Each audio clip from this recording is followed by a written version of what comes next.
Greetings and salutations, everyone. I hope everyone is doing well today. Today I've got a fantastic but terrifying upload to share with you. I've got a terrifying Dogman encounter, and we're going to go back in time a little bit to the Vietnam era and learn a little bit more about the rock apes of Vietnam with some encounters from the United States soldiers that had encounters with these rock apes. Before we get into these encounters, though, a couple links I'd like to share.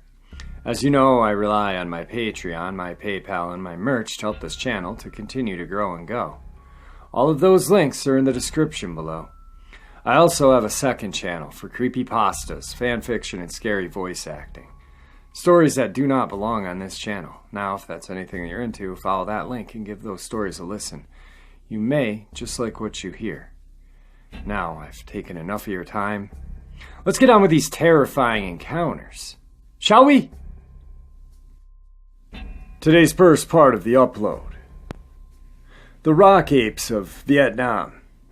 It's not entirely uncommon for soldiers returning from war to come home with stories of seeing monsters. Throughout history, plenty of wartime monster sightings have been reported. However, one sighting in particular, or more accurately, multiple sightings, seem to have been more documented than most. This is the case of the rock apes of Vietnam.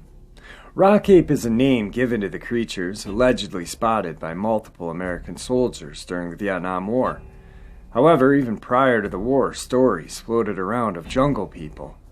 These jungle people were bipedal and ape-like, stood about 6 feet tall. They were stoutly built and very muscular, but had protruding stomachs. Like many unknown ape creatures, they were covered in hair, either brown or black, with the exception of their knees, their soles of their feet, and their hands, and their faces, which were all hairless.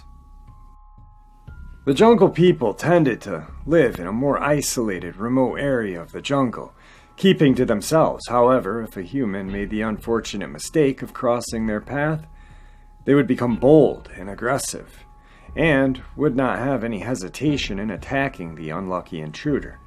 The jungle people were at their most active at dusk or during the night, and if they traveled, they would do so in packs. This fact would explain some aspects of the sightings later reported by the American soldiers. The most prominent accounts of the rock apes were published in Craig P.J. Jorgensen's book, Very Crazy, G.I. Strange But True Stories of the Vietnam War. One such story from his book tells the account of a unit of 6 men from the 101st Airborne Division. This particular unit was taking a rest when the trees about 15 yards uphill from them suddenly began to shake violently. Naturally, given their environment, the soldiers assumed the shaking was caused by the enemy, and that they needed to immediately prepare to be under attack. However, as the soldiers watched the trees, they saw that an oblong head with a face covered in reddish hair and possessing a huge mouth and dark, deep-set eyes had emerged from the brush, according to Brent Swancer in his article, The Mysterious Rock Apes of the Vietnam War. When this bizarre creature fully emerged, the soldiers were able to get a better look, and they saw that it was about 5 feet tall and very muscular and covered in matted reddish hair. The creature stood on 2 legs and examined the soldiers just as they examined it. As the soldiers argued over whether or not the creature may be an orangutan, it retreated back into the jungle. Another incident occurred in 1966 in a location known as Hill 868 in Quang Nam Province, the home of several rock ape sightings throughout the war. In this account, a Marine unit was reporting to their captain that they had spotted movement in the brush, which they assumed was being caused by the Viet Cong. The captain told his unit over the radio not to fire. Not long after, the unit reported back that rather than a Viet Cong, they were being surrounded by hairy, bipedal humanoid creatures. The captain told the unit that rather than firing on the creatures, they should instead throw rocks. However, this backfired as the creatures began throwing the rocks back at them. At this point, the Marines guessed there were hundreds of these creatures. Far too overwhelming in any amount to stick with their current plan. The Marines were told to change tactics and use their bayonets to fight the creatures. Soon after the order was given, the captain heard over the radio what sounded to him like an epic battle. Afterwards, men were sent out to investigate. The location was covered with injured but not dead Marines, as might be expected, but also allegedly the bodies of several rock apes. This became known as the Battle of Dogman, though the only evidence of the event and the dead rock ape bodies littered the battlefield seems to be eyewitness accounts, as with most alleged cryptid sightings. Yet another account comes from an unnamed GI. This man gives the description of the rock ape he encountered, which, like the other accounts, was recorded in Jorgensen's book. The GI said an oblong head framed the hair-covered face. Dark, deep-set eyes lie beneath a prominent brow, and they did nothing to complement the heavy jowls and angry mouth. A little evidence. In 1970, Dr. John McCannon claimed he had found tracks that had been identified by the locals as coming from the Batuat, an entity in Vietnamese folklore resembling the rock apes. The tracks had human-looking toes, but being around the size of those of the Asiatic black bear, which is not native to Vietnam. In 1974, Professor Vo Quai of the Vietnam National University led a North Vietnamese scientific expedition. The expedition found prints that were described as wider than a human print, but too large to be that of an ape. Some theories. What makes the recorded sightings of the rock apes unique is that these accounts are genuinely published in books about the Vietnam conflict that feature veterans recounting their experiences, and not in books that focus on cryptozoology. Perhaps this is why most rock ape theories consider natural explanations rather than cryptozoological ones. One of the most common theories is that the soldiers actually saw Tonkin, snub-nosed monkeys. However, these monkeys do not come near to fitting the descriptions given by the witnesses. Other suggestions for misidentified animals are the Barbary macaques, gibbons, or giant orangutans. Of course, given the mysteriousness of the creatures cited, more unusual explanations have been given. Some have suggested the rock apes could be a surviving population of hominids or early ancestors of the humans, or even a surviving population of Gigantopithecus. Others have suggested they are an undiscovered species of primate. And finally, given the time and place in which the sightings happened, it's probably not surprising that some have speculated the soldiers who experienced the encounters might have been under the influence of LSD at the time. So what are the rock apes of Vietnam? We'll probably never know for sure. For now, much like with Bigfoot or other bipedal ape-like cryptids, all we really have to go on is the accounts of the returning soldiers and a handful of footprint casts.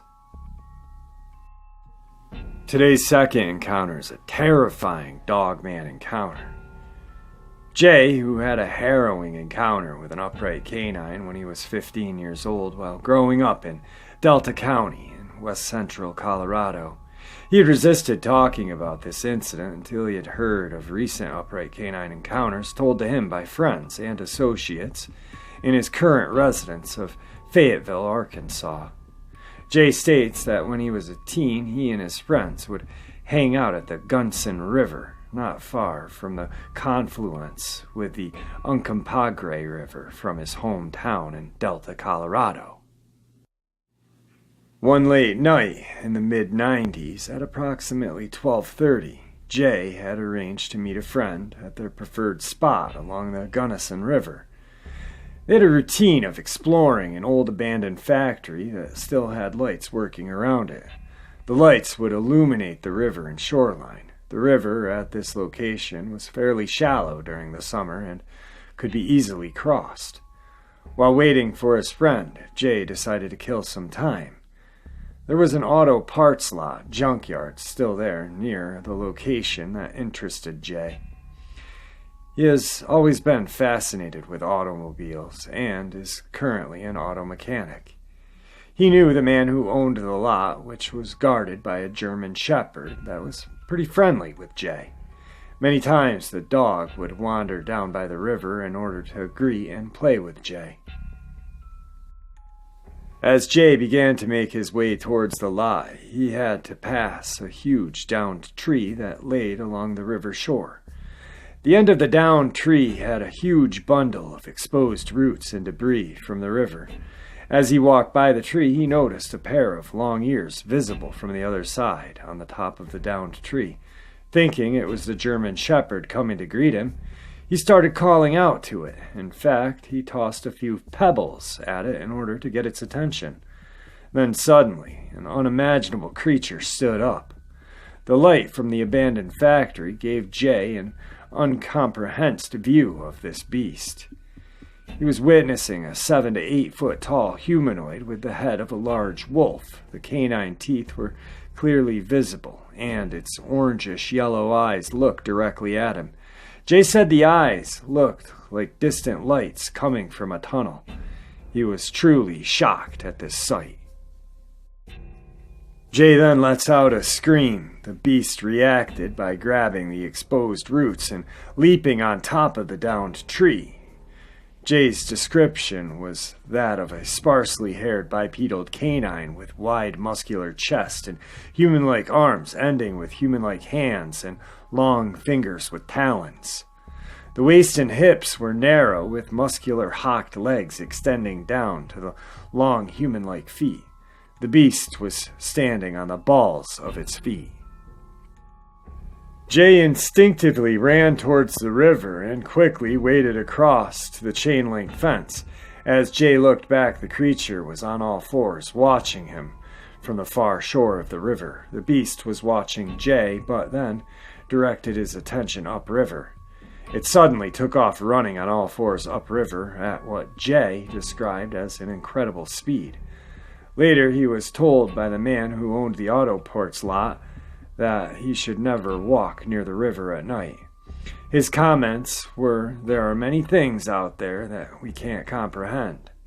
He was also told by a shaman and an elder of his family tribe that Jay encountered a spirit of the forest, since it did not attack him. All right, guys, isn't that friggin' interesting, yet terrifying? One thing that I thought about when I was narrating that encounter, that last encounter, is that my goals and plans for this summer is to do a lot of urbexing and video taking around abandoned places. Just maybe, I'll get some footage of a Dogman or a Sasquatch or something else. Who knows?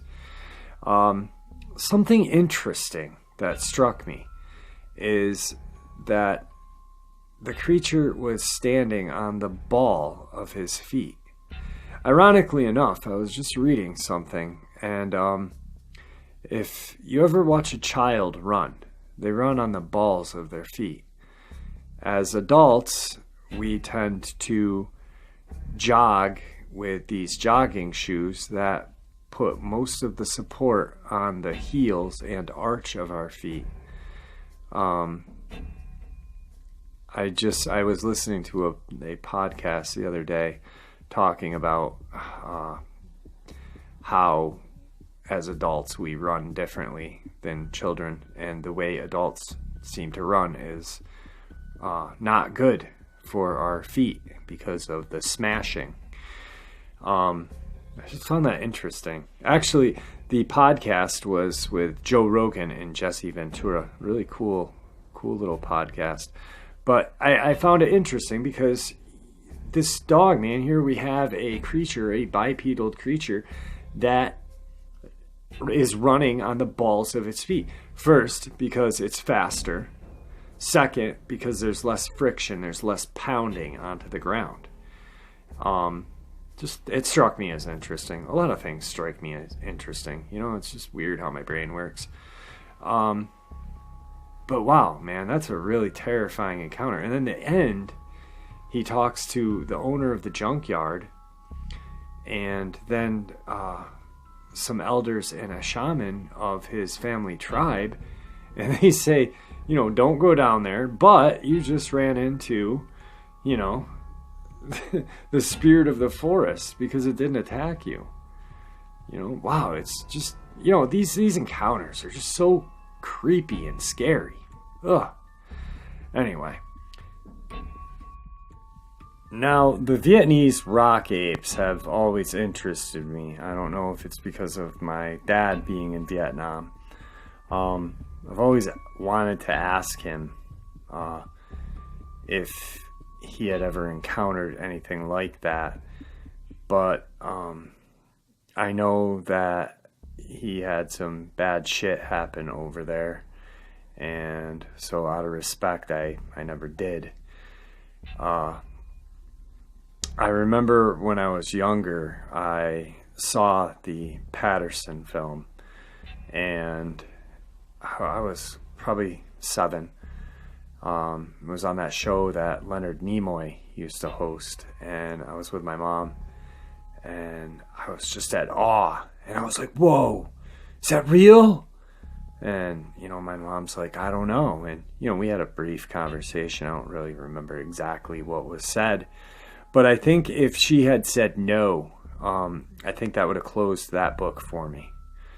And then I wouldn't have opened that book until I had my Dogman encounter. But because she didn't say no and had the conversation about possibilities and this and that, we had talked about UFOs and Carter seeing UFOs over the White House and possibly Bigfoot existing, the Yeti. I think that left that door open for me, and I was more apt to want to believe and want to find information. And that's when my encounter happened, and I was more able to accept it, I think. Yeah, I did become obsessed like many people do. I started getting books. Like I said, it wasn't, it was well before the internet. So, I was getting as many books as I could and this and that. But yeah, these rock apes, I mean, I want to think that, they are along the lines of what we have in America as the Sasquatch or Bigfoot. But I really almost want to favor the side of the ancient hominid, a lost ancestor of the humans. Just, those jungles are so friggin' dense, and we were as troops were stumbling upon things that people hadn't seen for hundreds and hundreds of years. So who's to say that, these weren't some sort of, just missing link, like the Sasquatch used to be called, the missing link. I don't know. There's just, it's just so cool, and that's what makes the study of cryptos just so interesting, because there's not one definite answer, and I think that's what makes it beautiful, because you're right, I'm right, he's right, because we all have our own view, and it's not solved yet, and thank God it isn't, because that's what makes it great. I really liked that part of the upload tonight. The last thing I want to say, and I'm going to bitch a little, okay? And I'm sorry if you don't want to hear me gripe about this, just stop the video now. I did start this channel a while back with the intent of it being scary stories told by campfire, whether it be true encounters or fictitious quote-unquote creepypastas. And then the summer of 2018, I switched it up and I said, enough is enough. I really enjoy the true or allegedly true encounters more so than creepypastas. Sometimes I have a very hard time answering people, or I get aggressive when people are like, oh, that's the rake, oh, that's this, oh, that's that. But I don't put creepypastas. That's why I say it in the beginning. This channel is not meant for creepypastas, fan fiction, scary voice acting. That's what my second channel's for. And I despise those other channels that they actually were a very reputable channel, a couple of them, and they had phenomenal encounters, allegedly true encounters. And then they got friggin' greedy. They got greedy with the subscriber rate. And then they started putting creepypastas that weren't just creepypastas, but they were creepypastas that involved cryptids. Like, what's that good one? I am a member of the Cryptid Hunting Society, and we tracked down a family of Bigfoot that were fighting with werewolves in the jungle. That channel, the person who does that story and stories like that, I had respect for a long time ago. But then I got to where I am now, and where I am completely fascinated with the truth. I want to study the truth. I don't mind not having as many subscribers as these people do. I enjoy where I'm at because I enjoy what I'm doing. I'm not going to be greedy, and I'm not going to be like, put some weak-ass creepypasta in with a couple of true encounters to boost my subscriber rate. That drives me insane, and I hate those channels. They're fake fuckers. I can't stand them. In their narrating skills, they're almost talentless. Like, if you're gonna have a channel and you're gonna have it for a couple of years, you make some money on YouTube. Buy a new mic. Don't record your children in the background. Don't have your fucking dog barking in the background or a beep from a horn. Do it professionally if you're going to do it. I don't know. That's just me bitching. I hope none of you guys hate me for it and unsubscribe. But if you do, you know what? That's fine, I guess, because I'm not doing this for the subscribers. I'm doing it for the subscribers, but to bring you guys the truth and to find the truth with you and hopefully learn truths from you. And hope, like this community here, the Dogman Encounters with Jeff Nadolny. I'm not saying I know everything. I want to get information from you guys. I want to hear your feedback, and I love your guys' feedback. And I love all of you guys. I love your comments. I love that you guys enjoy this channel. So, I don't know. Today I woke up in a really weird mood. My leg hurt, and I was just pissed off in general. And I started, I wanted to listen to something other than, I've been listening to a lot of Afghan war audiobooks.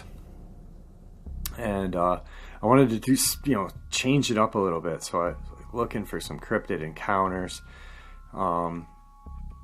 just to, feel out and see what other people were doing.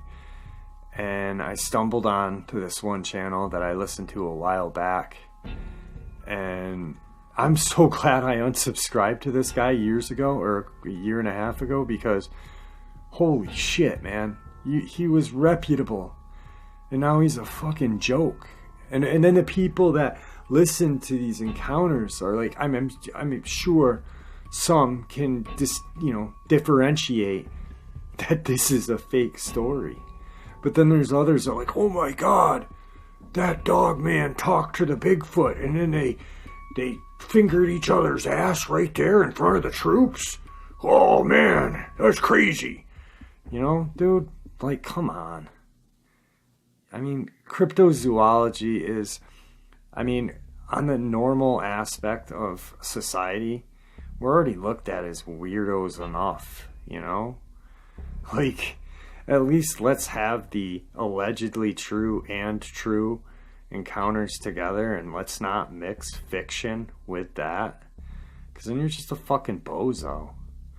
Anyway, I hope you guys enjoyed this encounter today, and I'm sorry if I offended anybody with that last bit.